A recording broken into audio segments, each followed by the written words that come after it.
Túl sok a fájdalom, zsigerekben az ártalom. Könnyebb, talán ha rád hagyom, de esküszöm, én ezt nem vállalom. Nekem nem ez dobta a gép, nem tudom, mit mutat a végkép. Senkihez, de senkihez nem nyújtok be kérvényt, de akkor miért lesz ez egy életre szóló élmény? Miért? Miért?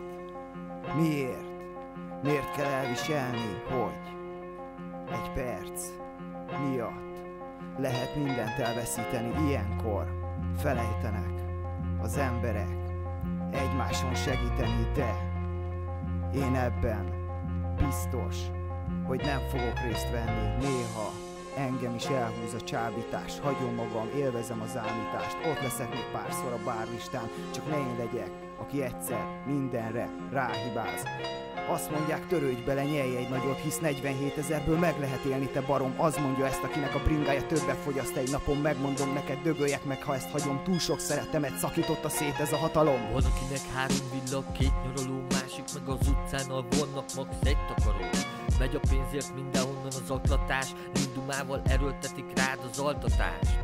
Otthonodból kirakva, utolér a fagyhalál, te meg addig örülj még haza, apa, anya vár. Mert ha beüt egy kis csalfaság, ad lesz ám a családban a csavarás. Kitudódik az is, hogy a lányod leszopta a tanár. Amíg az egyik hízik a kanapén, addig a másik akkor a szarba lép. Csak azért, mert a lakotásra elitta a lakvért. Látványnak marha szép, csak az ideg ne baszna szét. Azt hiszed, az embereknek nincs elegük abból, mókuskerékbe futkosnak az agyuk, meg folyamatosan kattog. Amíg be nem kattan, utána már nem csinálja halkan. Észrevette viszont te is csak akkor leszed, mikor a családban van. Miért? Miért? Miért kell elviselni? Miért? Miért? Miért? Miért kell elviselni a korrupt jardot, a pedofil papot, a politikus narkost, a milliómos adócsalót? Miért? Miért? Miért? Miért kell elviselni, amit műveltek? Az tiszta horror. Jó pár nemzeti hősünk a sírjába forog. Ha nem lettetek volna ilyen gerinctelen férge, akkor lehet, nem született volna meg ez a 2 veszett vérem. 13 órát gürizel, jó, ha 4-be be vagy jelentve. Sokan ezért cöpiznek, mert még pénzt is keresnek. Mert a fizetés az lófasz, ennyit tud ma a politika. Tisztára polidivat, félelemkeltés a titka.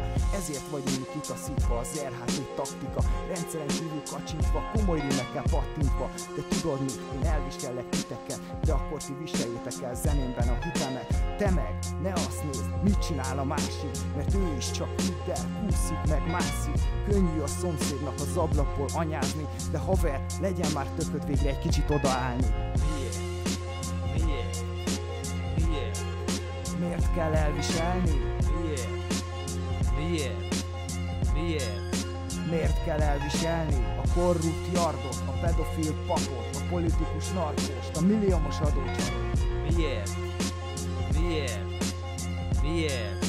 Miért kell elviselni?